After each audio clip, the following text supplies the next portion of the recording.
नमस्कार दोस्तों, आप सभी का स्वागत है आज के सेशन में। जैसा कि आपने थंबनेल पे देख लिया होगा, ये सेशन है रिलेटेड आपके डॉक्यूमेंटेशन पार्ट से, जो कि आपका बैंक ऑफ महाराष्ट्र में होने जा रहा है इंटरव्यू के दौरान। तो चलिए शुरुआत करते हैं अपने सेशन की और देखते हैं कि क्या क्या डॉक्यूमेंट्स हैं जो कि आपको ले जाने होंगे।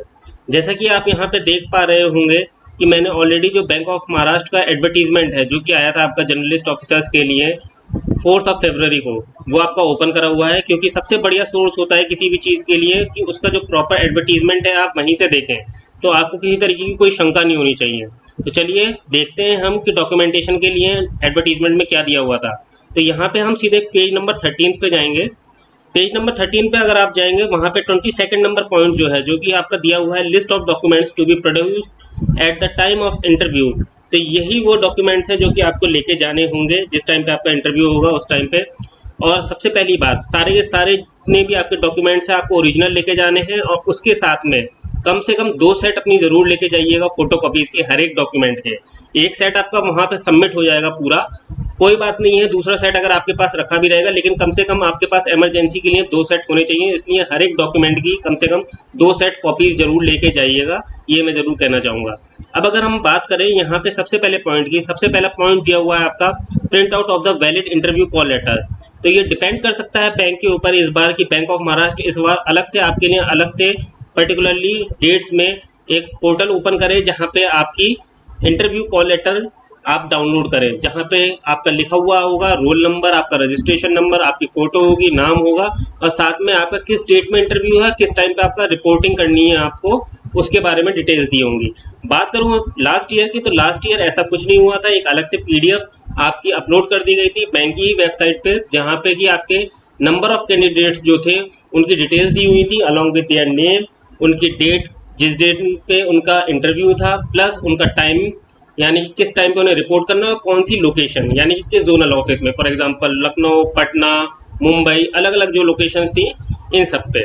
तो हो सकता है कि बैंक इस बार भी वैसे ही करे कि आपकी PDF आपका अपलोड कर दे बैंक की वेबसाइट पे, या हो सकता है कि आपके लिए अलग से इंटरव्यू कॉल लेटर इशू करे जाए, जो कि आपको सूचित कर दिया जाएगा। आपकी जो रजिस्टर्ड मेल आईडी है जो कि आपने फॉर्म भरते टाइम पे दी होगी अपनी, और जो मोबाइल नंबर दिया होगा उस पर आपका लिंक आ जाएगा। लेकिन तब भी मैं ये कहूँगा कि प्रॉपर्ली वेबसाइट को आप रेगुलर बेसिस पे चेक करते रहें इसके लिए। दूसरी बात है आपकी related print out of the online application form. जब हम ऑनलाइन अप्लाई कर रहे होते हैं उसी टाइम पे अगर आपने ऑनलाइन एप्लीकेशन फॉर्म सेव कर लिया है अपना अप्लाई करने के बाद, तो वेल एंड गुड है, आप उसकी कॉपी निकाल के ले जाइए, और साथ में उसकी फोटो कॉपी भी ले जानी है आपको। अगर आप ऐसा नहीं कर पाए हैं इनकेस, तो हो सकता है कि आपका जो जहाँ पे भी आपका जोनल ऑफिस आएगा, जहाँ पे आपका इंटरव्यू होगा, आप वहाँ पे जाके जो HR के कंसर्न ऑफिसर हैं उनसे भी बोल सकते हैं, जो आपका डॉक्यूमेंटेशन कर रहे होंगे वो आपका ऑनलाइन एप्लीकेशन फॉर्म आपको निकाल के दे देंगे, ऐसी कोई दिक्कत वाली बात नहीं है। या ये भी हो सकता है कि अभी इन बिटवीन आपका जो बैंक ऑफ महाराष्ट्र है वो आपका ऑनलाइन पोर्टल जो है वो ओपन कर दे कुछ टाइम के लिए, जहाँ से कि आप अपना जो ऑनलाइन एप्लीकेशन फॉर्म है उसे डाउनलोड कर सकें। तो इसके लिए आप बिल्कुल भी घबराइए मत, आपके पास तीनों तरीके हैं। अगर आपने अपने आप सेव कर लिया है तो वो वेल एंड गुड है, अच्छी बात है, आपको किसी तरह की कोई दिक्कत नहीं है। लेकिन अगर इन केस आप अपना ऑनलाइन एप्लीकेशन फॉर्म डाउनलोड करना भूल गए हैं, तो हो सकता है बैंक या तो आपको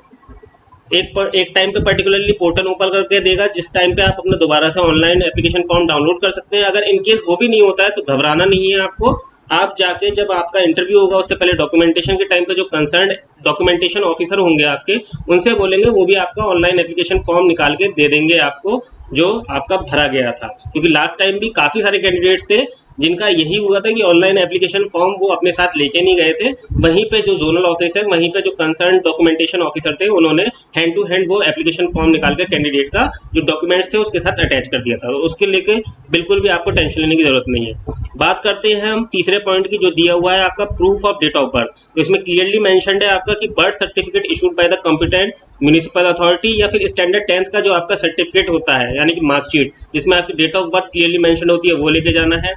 बात करें हम आइडेंटिटी प्रूफ की, तो उसके लिए भी आपका लिखा हुआ है 4th पॉइंट कि आपको passport, Aadhaar card, PAN card, voter ID, driving licence या कोई भी ऐसा आपका डॉक्यूमेंट जिसपे आपकी फोटो लगी हुई हो और वो स्टैट्यूटरी अथॉरिटीज के द्वारा आपकी इशूड हो, वो आपकी आइडेंटिटी प्रूफ का काम करेगी। ये आपको ओरिजिनल लेके जानी है प्लस आपकी फोटोकॉपी लेके जानी है, इसको ध्यान में रखिएगा। उसके बाद अगर हम बात करें अगले पॉइंट की, तो लिखा हुआ है बोल्ड में, आपका देख लीजिए, marksheets and certificates from SSC examination onwards to the highest examination pass, यानी कि 10th क्लास ऑनवर्ड्स आपने जितने भी एग्जाम दिए हैं उन सभी की मार्कशीट, उनके पासिंग आउट सर्टिफिकेट्स, जहां तक कि आपकी हाईएस्ट क्वालिफिकेशन रही है वहां तक की, यानी कि 10th 12th की मार्कशीट, दोनों के पासिंग आउट सर्टिफिकेट, ग्रेजुएशन की आपकी मार्कशीट सारी, अगर ईयरली आपके एग्जाम होते थे तो ईयरली, सेमेस्टर वाइज होते थे तो सेमेस्टर वाइज सारी मार्कशीट्स लेके जानी है, प्लस डिग्री आपको लेके जानी है। इसके अलावा अगर आपने पोस्ट ग्रेजुएशन करा हुआ है, पोस्ट ग्रेजुएशन की आपकी सारी मार्कशीट और उसकी डिग्री वो भी आपको लेके जानी है अपने साथ में। इसके अलावा अगर आपने अलग कोई सर्टिफिकेशंस करे हुए हैं, जैसे कि अगर बात करें आपने JII भी करा हुआ है, CAI भी करा हुआ है, इसके अलावा आपने NISM का करा हुआ है या फिर IRDA का कोई सर्टिफिकेशन करा हुआ है, तो वो सारे सर्टिफिकेट आपको ओरिजिनल लेके जाने हैं, साथ में फोटो कॉपीज लेके जानी है। और ध्यान में रखिएगा NISM और IRDA के केवल और केवल आपको जो आपके वैलिड सर्टिफिकेट्स हैं वो लेके जाने हैं, यानी कि आपकी डेट ऐसी नहीं होनी चाहिए कि आपका एक्सपायर हो चुका है वो सर्टिफिकेशन और आप तब उसको लेके जा रहे हैं, तो उसे जरूर चेक कर लीजिएगा। और साथ ही साथ अगर आपने कोई भी अपना डॉक्यूमेंट, जब आपने एप्लीकेशन अप्लाई करा था पर्टिकुलर पोस्ट के लिए, तो जो भी आपने अलग से और कोई अपनी एजुकेशनल क्वालिफिकेशन दिखा रखी है जो आपने फिल कर रखी है, उसका भी आपको जो मार्कशीट्स हैं या फिर सर्टिफिकेट है कुछ भी, वो आपको ज़रूर लेके जाना है इन ओरिजिनल और साथ में उसकी फोटोकॉपी। इसके बाद अगर हम बात करें जो आपका पॉइंट है रिलेटेड टू आपका एक्सपीरियंस सर्टिफिकेट, तो एक्सपीरियंस सर्टिफिकेट आपको अपनी हर ऑर्गेनाइजेशन का लेके जाना है जहाँ पे भी आप इस टाइम पे करंटली अगर आप वर्क कर रहे हैं, तो जितने भी पब्लिक सेक्टर बैंक के एम्प्लॉयज़ हैं उनके लिए क्लियरली मेंशन्ड है कि उनको अपना नो ऑब्जेक्शन सर्टिफिकेट लेके जाना है, जहाँ पे अगर वो पब्लिक सेक्टर अंडरटेकिंग में या पब्लिक सेक्टर बैंक में किसी में काम कर रहे हैं वहाँ पर। और जितने भी प्राइवेट सेक्टर एम्प्लॉयज़ हैं उनको अपने, अगर उन्होंने प्रीवियस किसी ऑर्गेनाइजेशन में काम करा हुआ है, वहाँ का एक्सपीरियंस कम रिलीविंग लेटर जो होता है, जो कि कॉम्पिटेंट अथॉरिटी के द्वारा इशू करा जाता है, यानी कि HR के द्वारा इशू करा जाता है, वो लेके जाना है। यहाँ पे इन्होंने एक पर्टिकुलर चीज़ मेंशन करी हुई है कि आपका एनेक्सर 3 है, इसी एडवर्टीजमेंट में सबसे लास्ट में एनेक्सर 3 जो है वो अटैच कर रखा है, जिसमें एक प्रॉपर फॉर्मेट दिया हुआ है कि किस प्रॉपर फॉर्मेट में उनको आपका एक्सपीरियंस सर्टिफिकेट वो वैलिड माना जाएगा। लास्ट टाइम किसी तरीके की कोई इशू नहीं हुआ था इस पर्टिकुलर एक्सपीरियंस सर्टिफिकेट को लेके कि इसी पर्टिकुलर फॉर्मेट में होना चाहिए, लेकिन इस बार के लिए मैं आपको कुछ गारंटी नहीं दे सकता कि ऐसा होगा ही होगा कि आपको रिलैक्सेशन मिल जाए। वो टोटली डिपेंड करेगा बैंक के ऊपर कि बैंक आपका जो एक्सपीरियंस सर्टिफिकेट है जिस फॉर्मेट में आपके पास है उस फॉर्मेट में वो उसे एक्सेप्ट करेगा या नहीं करेगा। तो बेटर यही होगा, अभी आपके पास टाइम है, अपने जो भी कंसर्ट HR है, जिन भी प्रीवियस ऑर्गेनाइजेशंस में आपने काम करा हुआ है वहाँ पे कांटेक्ट करें और अपना एक्सपीरियंस सर्टिफिकेट जो है जैसा कि एनेक्सर 3 दिया हुआ है उसी पर्टिकुलर फॉर्मेट में अपना मंगवा लें, क्योंकि कोई भी प्राइवेट बैंक इस टाइम पे मना नहीं करेगा उस चीज़ के लिए, क्योंकि मैंने भी अपने प्रीवियस ऑर्गेनाइजेशंस में अपना जो एक्सपीरियंस सर्टिफिकेट है on the basis of this particular format मंगवा लिया है। तो वो चीज़ आप भी अपना जितनी जल्दी हो सके वो मंगवा लें, वो ज़्यादा बढ़िया रहेगा आपके लिए। अब अगर हम बात करें जो आपके EWS है, यानी कि इकोनॉमिकली वीकर सेक्शंस हैं, उनको इनकम एंड एसेट सर्टिफिकेट लेके जाना है जो कि कॉम्पिटेंट अथॉरिटी से इशूड हो, इसका ध्यान रखना है उनका। जो भी लोग अदर कैटेगरी से बिलोंग करते हैं, यानी कि EWS है, EWS के लिए तो बता ही दिया गया है कि कॉम्पिटेंट अथॉरिटी से आपका इनकम और एसेट सर्टिफिकेट जो होता है वो इशूड होना चाहिए। बात करें हम दूसरी कैटेगरीज की, यानी कि अगर हम बात करें OBC कैटेगरी की, SC/ST कैटेगरी की, तो उनकी जो भी इशूड होते हैं सर्टिफिकेट उनकी कैटेगरी से रिलेटेड कॉम्पिटेंट अथॉरिटी से, वो उनको जो प्रेस्क्राइब फॉर्मेट है उसी के अंदर लेके जाना है, जो कि गवर्नमेंट ऑफ इंडिया का जो फॉर्मेट है प्रेस्क्राइब उसी के अंडर में आना चाहिए, वही वहाँ पे मान्य होगा। और साथ में लिखा हुआ है कि OBC के लिए आपका जो स्पेसिफाई करा गया होगा कि आप जो है क्रीमी लेयर में बिलोंग नहीं करते हैं, क्योंकि अगर आप क्रीमी लेयर में बिलोंग करते हैं तो आप OBC कैटेगरी का फ़ायदा नहीं उठा पाएंगे। तो इसलिए ये चीज़ आपको पता ही होगी जितने भी OBC के कैंडिडेट्स हैं कि उनको अपना सर्टिफिकेट जो लेके जाना है उसमें ये मेंशन होना चाहिए, उसमें एक क्लॉज होनी चाहिए कि आप जो है पर्टिकुलरली रिजर्वेशन ले रहे हैं तो आप क्रीमी लेयर को बिलोंग नहीं करते हैं, तो OBC सर्टिफिकेट आपका इस तरीके का होना चाहिए। अब अगर हम बात करें, और हाँ यहाँ पे लिखा हुआ भी है कि caste name mention in certificate should tally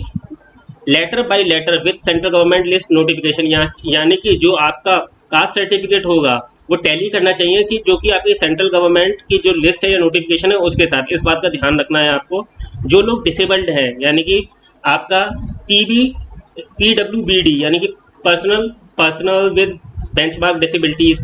इसको बिलोंग करते हैं, उनको जो है डिसेबिलिटी सर्टिफिकेट जरूर लेके जाना है अपने साथ में, जो कि इशूड करा जाएगा आपका डिस्ट्रिक्ट मेडिकल बोर्ड के द्वारा। और अगर हम बात करें इसके अलावा जो एक्स सर्विसमैन है, एक्स सर्विसमैन को अपनी जो है सर्विस और discharge book along with pension payment order और डॉक्यूमेंट्री प्रूफ ऑफ रैंक, और जिस रैंक पे वो रहे हैं या तो ये जिस रैंक पे अभी पर्टिकुलरली हैं उसके बारे में जो उनका पर्टिकुलर डॉक्यूमेंट है वो लेके जाना है उनको eight the time of interview. और ये देखिए मैंने बताया था कि आपको कि जो लोग government, quasi government, public sector undertaking या पब्लिक सेक्टर बैंक्स में हैं उनको अपने साथ में नो ऑब्जेक्शन सर्टिफिकेट लेके जाना है, यहाँ पे क्लियरली मेंशन्ड है उसके बारे में। और अगर हम बात करें कि जो लोग आपका एज में रिलैक्सेशन लेते हैं तो उनके लिए लिखा हुआ है साफ कि persons eligible for age relaxation under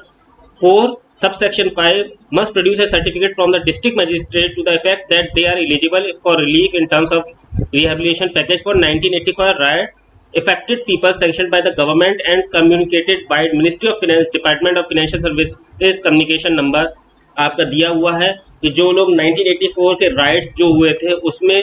उससे अफेक्टेड हैं, उस पर्टिकुलर फैमिली से आते हैं, उनको आपका डिस्ट्रिक्ट मजिस्ट्रेट जो है उसके थ्रू जो इशूड है सर्टिफिकेट वो लेके जाना है ताकि उनको एज में रिलैक्सेशन मिल पाए।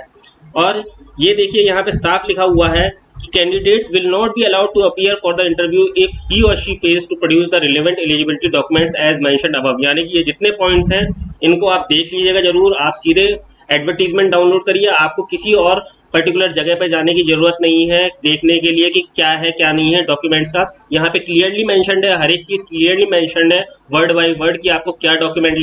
लेके जाना है इंटरव्यू के टाइम पे, चाहे आप किसी भी कैटेगरी में हो, चाहे आप जनरल कैटेगरी में हो, आप SC हो, ST हो, OBC हो, EWS हो, पर्सन विथ बेंचमार्क डिसेबिलिटी को बिलोंग करते हो, कुछ भी हो, आपके जितने भी डॉक्यूमेंट्स रिक्वायर्ड है वो साफ साफ क्लियरली मेंशन्ड है, तो उसको लेके किसी तरीके की आपको दिक्कत नहीं होनी चाहिए। आप सीधे एडवर्टीजमेंट पे जाकर देखिए कि वहाँ पे क्या दिया हुआ है। और बैंक पूरा का पूरा ये राइट रिजर्व रखता है कि अगर eight the time of interview documentation के टाइम पे आपके डॉक्यूमेंट्स अगर प्रॉपर नहीं होते हैं तो वो आपको अपीयर करने नहीं देंगे इंटरव्यू में। और ऐसा मत सोचिएगा कि ये ऐसा नहीं होता है, मैंने कई बार ऐसा देखा है, कई लोग होते हैं जो कि आपका जो सर्टिफिकेट्स होते हैं वो इंटर्नशिप के लेके आ जाते हैं एक्सपीरियंस में। इंटर्नशिप के जो आपके सर्टिफिकेट्स होते हैं वो वैलिड नहीं होते हैं, केवल और केवल यहाँ पे एज एन ऑफिसर आपका एक्सपीरियंस सर्टिफिकेट मांगा गया है तो आपका जो ऑफिसर का एक्सपीरियंस है उसी को आपका काउंट करा जाएगा। कुछ लोग होते हैं जो बैंक्स में एज ए क्लर्क ज्वाइन करते हैं और बाद में ऑफिसर के उसमें प्रमोट हो जाते हैं, तो ऐसे में उनका वो एक्सपीरियंस काउंट नहीं होगा जो क्लरिकल लेवल पर रहा है, केवल और केवल ऑफिसर लेवल का एक्सपीरियंस ही काउंट होगा। उनको ये ध्यान में रखना है, तो उनको ये ध्यान दें जरूर इंटरव्यू में जाने से पहले कि उनका एक्सपीरियंस जो है वो एकदम सही बैठ रहा हो एज पर द जो आपका एडवर्टीजमेंट है। उनका एक्सपीरियंस कम से कम 3 साल का फॉर स्केल 2 और कम से कम 5 साल का, जिसमें कि 1 साल कम से कम उनका एज ए ब्रांच हेड होना चाहिए, उतना हो ताकि वो एलिजिबल हो, ताकि उनको eight the time of documentation problem ना आए। क्योंकि कई बार कुछ कैंडिडेट्स हैं जिनको रोक दिया जाता है, इंटरव्यू नहीं देने दिया जाता है अगर डॉक्यूमेंट्स प्रॉपर नहीं होते हैं। इसमें आप किसी भी तरीके का डाउट मत रखिएगा, लेकिन आप अपने सारे के सारे डॉक्यूमेंट्स जो है उन्हें प्रॉपर चेक कर लीजिए। अपना जितने भी आपके कम से कम 2 सेट जो हैं जो मैं आपको बता रहा हूँ वो बना लीजिए फोटोकॉपीज़ का और उनको लेके जाइएगा। बाकी बात रही रिलेटेड आपके इंटरव्यू कॉल लेटर की, उसके बारे में आपको इन्फॉर्मेशन मिल जाएगी, नहीं तो आप प्रॉपर्ली वेबसाइट चेक करते रहिए बैंक की। और बात रही आपकी ऑनलाइन एप्लीकेशन फॉर्म की, वो अगर आपके पास नहीं है तो या तो बैंक लिंक प्रोवाइड करेगा उसको दोबारा डाउनलोड करने के लिए, नहीं तो वो आपको जोनल ऑफिस में मिल जाएगा जो भी वहाँ पे कंसर्न ऑफिसर बैठे हुए हैं उनसे। तो दोस्तों ये था आज का मेरा सेशन जो कि रिलेटेड था कि डॉक्यूमेंट क्या लगेंगे आपके बैंक ऑफ महाराष्ट्र में, इन सब चीज़ों का आप ध्यान रखिएगा। तो आज के लिए बस इतना ही, धन्यवाद।